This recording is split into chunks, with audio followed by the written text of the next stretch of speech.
లేదు. ఏ సందర్భాల్లో ఈ పన్నును ఉపయోగించడం జరుగుతుంది సార్? ఎమర్జెన్సీ సందర్భాలు అనగా డిజాస్టర్స్ సంభవించినప్పుడు కావచ్చు, వార్స్ సంభవించినప్పుడు కావచ్చు, ఎకనామికల్ ఎమర్జెన్సీ వచ్చిన సందర్భంలో కావచ్చు, ఇది ఇక్కడ మనకు ఉపయోగించడం జరుగుతుంది.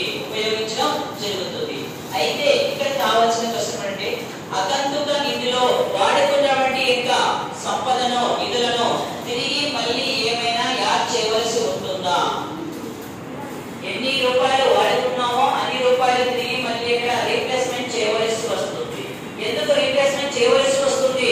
భవిష్యత్తులో మళ్ళీ ఇలాంటి సమస్య ఎప్పుడైనా ఉత్పన్నమైనప్పుడు మళ్ళీ ఆ ఫండ్లో ప్రభుత్వ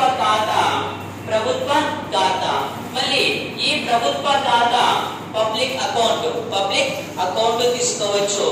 మళ్ళీ ఈ పబ్లిక్ అకౌంట్ గురించి ఏ ఆర్టికల్స్ వివరిస్తాయి? ఆర్టికల్ 266 సబ్ ఆర్టికల్ 2 వివరించడం జరుగుతుంది. మళ్ళీ పబ్లిక్ అకౌంట్ లో ఏమేమి ఉంటాయి చెప్తున్నాము. మళ్ళీ ప్రభుత్వ అకౌంట్ లో ఏముంటాయి సరిగ్గా లేదా చెప్పి వదిలిపెట్టాను. పిఎఫ్ సేవింగ్ అకౌంట్లు, సేవింగ్ డిపాజిట్స్, పిఎఫ్ సౌకర్యాలు, ప్రావిడెంట్ ఫండ్ లేదా భవిష్య నిధి, ఎల్ఐసి మొత్తాలు ఇవన్నీ కూడా దేంట్లో స్టోరేజ్ కావడం జరుగుతుంది సార్? పబ్లిక్ అకౌంట్ లో స్టోరేజ్ కావడం జరుగుతుంది.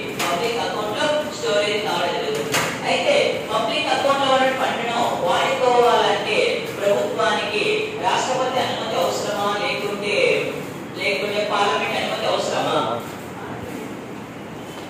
ఎవరి అనుమతి అవసరం లేదు. పబ్లిక్ అకౌంట్ లో ఉన్న ఫండ్ను వాడుకోవడానికి కూలింగ్ వాటర్ మీకేనా?